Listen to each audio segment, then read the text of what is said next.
আসসালামু আলাইকুম। Hello everyone, welcome to learn with Dihan. আজকে বাংলা দ্বিতীয় পত্র পরীক্ষার পর এইচএসসি পরীক্ষার্থীরা তোমরা সবাই ইংরেজি প্রথম পত্রের জন্য প্রস্তুতি নিয়েছো। আমি আমার ফেসবুকে যথাসাধ্য চেষ্টা করেছি তোমাদের স্টাডি প্ল্যানগুলোকে কিভাবে একদিনের মধ্যে সহজে পার্ট বাই পার্ট করে কমপ্লিট করা যায়। পুরো সিস্টেমটাকে আমি 4টা স্টাডি প্ল্যানে ভাগ করেছি, যা অলরেডি তোমরা ইতিমধ্যে পেয়ে গিয়েছো। এখন আমি আজকে কথা দিয়েছিলাম যে তোমাদের জন্য আমি 2টা টপিক নিয়ে র্যান্ডম আলোচনা করব। তো বেশিরভাগ শিক্ষার্থীদের রিকোয়েস্ট অনুযায়ী আমি যেটা দেখলাম, তোমাদের প্রায় প্রত্যেকেরই প্যাসেজের সামারি লেখা নিয়ে সব থেকে বেশি প্রবলেম রয়েছে। তো চলো আজকে আমরা প্রথমে এটা নিয়েই কাজ শুরু করতে যাই। ওকে, তাহলে আমি প্রথমে পেন টুলটা নিয়ে নিচ্ছি যাতে আমাদের এখানে ব্যবহার করতে সহজ হয়। পেন না নিলেও আজকে চলবে।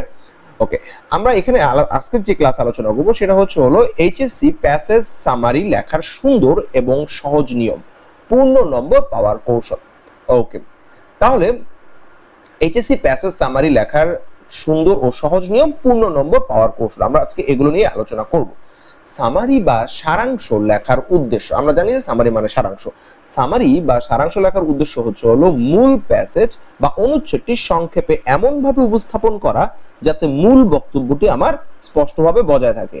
তো প্যাসেজ লেখার মূল উদ্দেশ্য হলো আমাদের এই যে মূল বক্তব্য, এইটা যেন কোনোভাবে পরিবর্তন না হয় এবং সেই জিনিসটা থেকে অপ্রয়োজনীয় কথা, অতিরিক্ত কথা, অপ্রয়োজনীয় কথা আমাদের বাদ যাবে। সারাংশ বা সামারি হয় প্রশ্নে প্রদত্ত প্যাসেজের 1/3। এই ব্যাপারটা আমাদের কাছে এত বেশি লেভেলের কোশ্চেন আসে যে আমাদের সামারি মানেই আমরা জেনে থাকি, এইটাই স্টুডেন্টরা সবার আগে জিজ্ঞেস করবে। তো এইখানে আমরা সহজ উত্তর হচ্ছে একটা প্যাসেজে তোমার কোশ্চেনের যে প্যাসেজ দেওয়া আছে সেই প্যাসেজ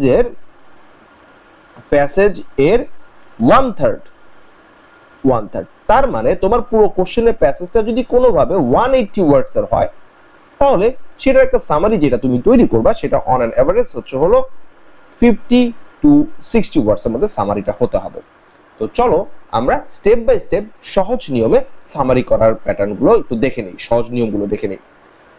সামারি করতে হলে প্রথমে আমাদের যে কাজ করতে হবে সেটা হলো পুরো সামারিটা আমার কি করতে হবে, পুরো প্যাসেজটা আমার মনোযোগ দিয়ে পড়তে হবে। সামারি করার ক্ষেত্রে আমাদের যেই কাজ সেটা হচ্ছে পুরো প্যাসেজটা মনোযোগ দিয়ে পড়া। আমাদের যে অনুচ্ছেদটা সামারির জন্য দেওয়া হবে কোশ্চেনে, সেটা 2-3 বার আগে ভালো করে পড়তে হবে। এতে আমাদের মূল বিষয়টা স্পষ্ট হবে। প্রশ্নে কোনো নির্দেশনা থাকলে সেটা খেয়াল করা হবে, করবা, এটা একটা বড় কথা। সাধারণত প্রশ্নে এরকম কোনো নির্দেশনা দেওয়া থাকে না, বাট কোনোভাবে যদি সামারিতে এভাবে বলে দেওয়া থাকে যে রাইট দ্য সামারি উইদিন 100 ওয়ার্ডস অথবা 80 ওয়ার্ডস, তখন সেই ইনস্ট্রাকশনটা তোমার খেয়াল করতে হবে। তবে গুড নিউজ হচ্ছে আমাদের এইভাবে কিছু ডিরেক্টলি বলা থাকে না। মূল বক্তব্য চিহ্নিত করো। দ্বিতীয়, এই ক্ষেত্রে এই জিনিসটা খুব ইম্পর্টেন্ট, প্রতিটি প্যারার মূল পয়েন্ট বের করতে হবে। আমাদের তোমার কোশ্চেনে যেই প্যাসেজটা দেওয়া থাকবে সেটা হতে পারে 2 বা 3 প্যারার মধ্যে, সাধারণত 2 প্যারার মধ্যেই হয়, বাট প্যারাগুলো একটু ছোট হলে সেটা 3 প্যারার মধ্যেও করা যায়। তো প্রতিটি প্যারার মূল পয়েন্ট আমাদের বের করতে হবে।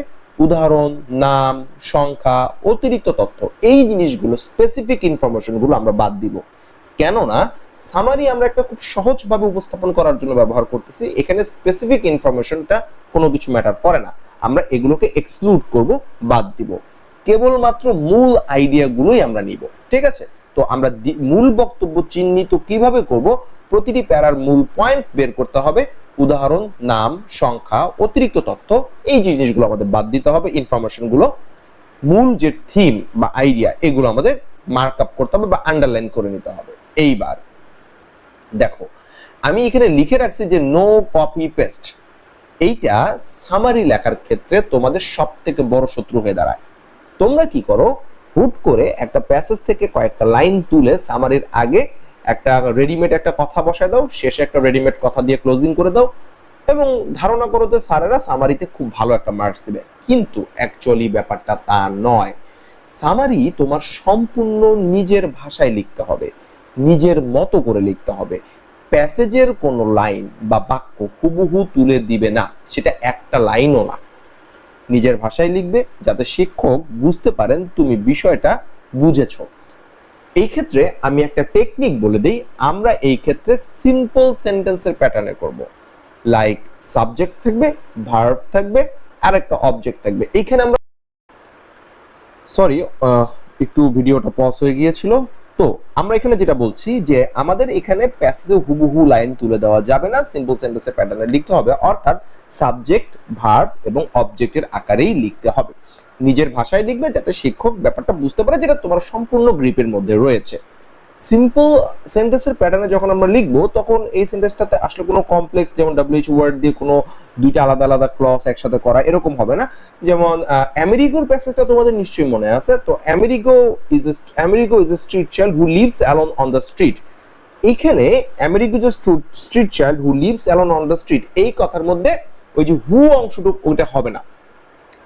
Amerigo A street child living alone on the street, Amerigo comma A street child leaves alone on the street, just এইভাবে লিখলেই হয়ে যাবে, অর্থাৎ সিম্পল সেন্টেন্সের প্যাটার্নে। এইবার আসল সংক্ষিপ্ত এবং নির্ভুল ভাবে লিখতে হবে। শব্দ সংখ্যা সাধারণত 1 বা 3 বা 1 বা 4 হবে মূল প্যাসেজের তুলনায়, যেটা আমি আগেই বলেছি। তবে সর্বজন সম্মত ভাবে 1 বা 3টাই অধিক গ্রহণযোগ্য। সর্বজন সম্মতভাবে 1 বা 3 1 বা 1/3 হচ্ছে অধিক গ্রহণযোগ্য, যা আমরা শুরুতেই আলোচনা করেছি। তবে 1 বা 4ও ক্ষেত্র বিশেষে হওয়া যায় যদি প্যাসেজটা বেশ বড় আকারের হয়ে থাকে, প্রায় 80 থেকে 100 শব্দের মধ্যে হয়ে থাকে ব্যাপারটা। ওকে, ঠিক আছে।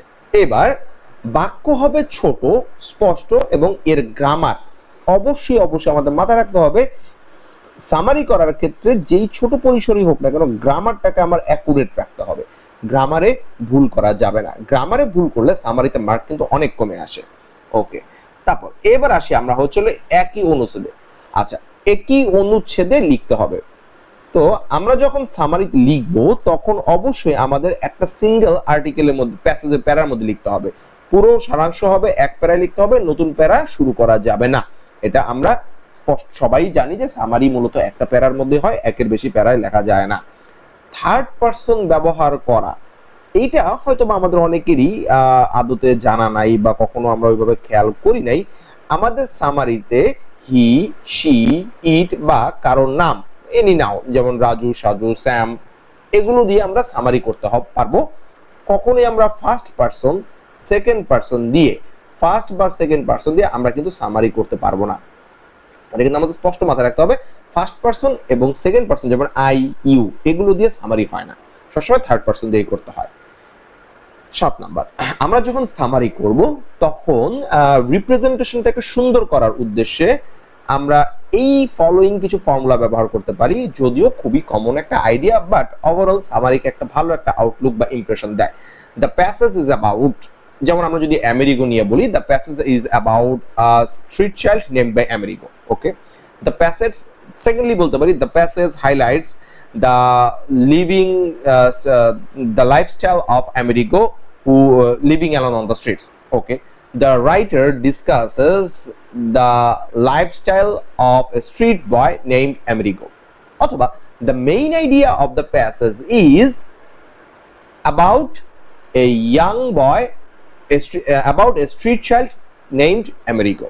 Okay, আচ্ছা, তার মানে আমরা যখনই কোনো প্যাসেজ লিখবো সেই প্যাসেজের ইয়েতে শুরুতে আমরা এই জিনিসের যে কোনো একটা, সবগুলো কিন্তু না, বুঝতেই পারতেছো, অল্টারনেটিভ যে কোনো একটা আমরা ব্যবহার করতে পারি, তোমার যেটা ভালো লাগে। যেমন এইটা বেশিরভাগ অনেকের এটা পছন্দ, the main idea of the passage is, তারপর যেই টপিকের সাথে রিলেটেড যায়, এইটা ইমপ্রেশনকে ভালো করে, এটা ম্যান্ডেটরি না। ইভেন আমি বিভিন্ন স্টুডেন্টসদেরকে টেস্ট পরীক্ষায় বিভিন্ন কলেজে এই জিনিসগুলো ছাড়াও কিন্তু অ্যান্সার করায় আসছি এবং তারা কিন্তু ভালো একটা মার্কস অবটেইন করে আসছে। সাধারণত কলেজগুলোতে সামারিতে 10-এর মধ্যে 8 বেশি সর্বোচ্চ দেয়, তো 10-এর মধ্যে 8ও পাওয়াইছি। তবে এদেরকে আমি এই জিনিসটা বলি নাই, এটা দেই নাই, এটা এখন দিয়েছি কারণ বোর্ডে এই জিনিসগুলো বেশি, মানে এখন পুরো বাংলাদেশ জুড়ে যায়, নির্দিষ্ট কলেজ ভিত্তিক নয়। তো এটা দিলে তোমাদের ইমপ্রেশনটা ওভারঅল একটা ভালো আসবে, এটা দিতে পারো। দেখো, আমাদের গ্রামারের ক্ষেত্রে বা ইংরেজি রাইটিং এর ক্ষেত্রে আমাদের যে জিনিসটা বেশি ইম্পর্টেন্ট, কি কি করতে হবে তার থেকে বেশি ইম্পর্টেন্ট কি কি করা যাবে না এবং ভুলেও করা যাবে না, এর জন্য এই টাইটেলটা দিছি। দেখো, সামারিতে কখনো আমরা কোনো প্রকার এক্সাম্পল লিখতে পারি না, উদাহরণ সামারিতে লেখা যাবে না। তারপর অপ্রয়োজনীয় তথ্য বা ব্যাখ্যা, আমরা সামারিতে লিখতে পারবো না, মাথায় রাখতে হবে। তারপর সামারিতে যেহেতু মূল বিষয়টাকে আরো সহজ, মানে ছোট করে বলা হচ্ছে, এখানে তুমি কিন্তু তোমার কোনো opinion in my opinion, we think that, people think that, এইভাবে কিন্তু তুমি লিখতে পারবে না। তারপর ভাষা খুবই কঠিন, অ্যাবস্ট্রাক্ট অথবা খুবই ঝাঁঝালো করা যাবে না, যেটা সহজেই যেন মানুষ বুঝতে পারে। সামারি কিন্তু কখনো কোনো এক্সপ্লেনেশন দেয় না। তো তুমি এখানে এমন কোনো কিছু বুঝাবা না, এমন কোনো বাক্য লিখবা না, এমন কোনো সেন্টেন্সের ফরম্যাট ব্যবহার করবে না যেটা একজন শুনে দ্বিতীয়বার তার শোনা লাগে। খুবই সিম্পল ওয়েতে সামারি লিখতে হবে। তার মানে এখানে আমরা লিখছি যে হার্ড টোনে কোনো কিছু লিখবা না বা খুবই কমপ্লেক্স কথা লেখা যাবে না। এইটা হয়তো বা তোমাদের অনেকেই এটা শুনো নাই, তারপর আমি এখানে একটু হাইলাইট করে দিলাম, ইনডিরেক্ট স্পিচ ব্যবহার করা যাবে না। মনে রাখবা পুরো সামারি কিন্তু সরি আমি এখানে একটু ভুল করছি, লিখতে হবে ডিরেক্ট স্পিচ ব্যবহার করতে পারবে না, ডিরেক্ট স্পিচ। ওকে, ডিরেক্ট স্পিচ তুমি ব্যবহার করতে পারবে না। সামারি লিখতে হইলে অবশ্যই অবশ্যই তোমাকে সবসময় ইনডিরেক্ট স্পিচেই লিখতে হবে, ডিরেক্ট স্পিচ দিয়ে সামারি করা যায় না। সো আমাদের এখানে কি কি করা যাবে না, আবার দেখি, উদাহরণ লেখা যাবে না, অপ্রয়োজনীয় তথ্য বা ব্যাখ্যা দেওয়া যাবে না, নিজের কোনো ওপিনিয়ন বা মতামত দেওয়া যাবে না, খুব হার্ড টোন বা একটু স্ট্রং কোনো কথা লেখা যাবে না, আর মোস্ট ইম্পর্টেন্ট ডিরেক্ট স্পিচে সামারি করা যাবে না। আর এইদিকে আমরা দেখেছি একটা গুরুত্বপূর্ণ যে থার্ড পারসন ব্যবহার করতে হবে, ফার্স্ট পারসন বা সেকেন্ড পারসন ব্যবহার করা যাবে না। সো এই কয়টা হচ্ছে সামারি লেখার মূল টেকনিক। চলো এবার আমরা একটা উদাহরণ দেখি। ধরে নিলাম যে এটা একটা প্যাসেজ, আমি এখানে পুরো একটা প্যাসেজের খুবই অল্প অংশ দিয়েছি, যে কোনো একটা জিনিস। আচ্ছা চলো আমরা একটু দেখি। Man is a social being, he can not live alone, he must leave with others to satisfy his needs, he needs cooperation and help from others to survive in the society, that's why he builds relationships and learns social values from family, friends and surroundings. তো এটা মানুষের সামাজিক জীব হওয়ার সম্পর্কে একটা explanation দেওয়া হয়েছে, প্যাসেজ আর্টিকেল লেখা হয়েছে। তো চলো আমরা এখানে কিভাবে লিখি, কিভাবে লিখেছি, অ্যান্সার করেছি। দেখো, the passage highlights that, the passage highlights that, এই কথাটাতে আমরা কি করতেছি এখানে মূলত এখানে হাইলাইট করে দিয়েছি। এবং এইটা আমি এক মিনিট, এটা আমি আগে একটু রিবনটা সেট করি, minimise. Okay, the passage highlights that, এটা কিন্তু আমরা এই টপিকটা পড়ে আসলে এই সামারিটা প্যাসেজটা পড়ে যেই থিম তা, যেমন man is a social being who depends on others to fulfil his needs, এই কথাটা আমরা আইডেন্টিফাই করতে পেরেছি। ওকে, তাহলে এইটা হচ্ছে এই গ্রিন পোর্শনটা হচ্ছে হলো আমার এই প্যাসেজের থিম। তো এইটা হচ্ছে হলো আমরা যে প্রথম বাক্য আমরা উপরে যেটা লিখেছিলাম যে যেগুলো দিয়ে শুরু করা যায়, যেমন দ্য প্যাসেজ হাইলাইটস, এইটা ব্যবহার করা হয়েছে এখানে। The passage highlights that man is a social being who depends on others to fulfil his needs, he can not live alone and must cooperate with others in society. এই দেখো এখানে আমাদের কি লিখেছি, এখানে ক্যান নট লিভ অ্যালোন, মানুষ একটা social being. দেখো এখানে আমরা যদি মার্ক করতে চাই তাহলে আমরা দেখো হাইলাইট করছি হচ্ছে হলো এখানে একটা মার্কিং করি, ব্লু মার্ক গুলো দেখো আমরা ইম্পর্টেন্ট এবং ব্লু মার্ক গুলো আমরা করি। এই প্যাসেজের ক্ষেত্রে man is a social being হচ্ছে না এটা। ও ওকে ওকে ওকে,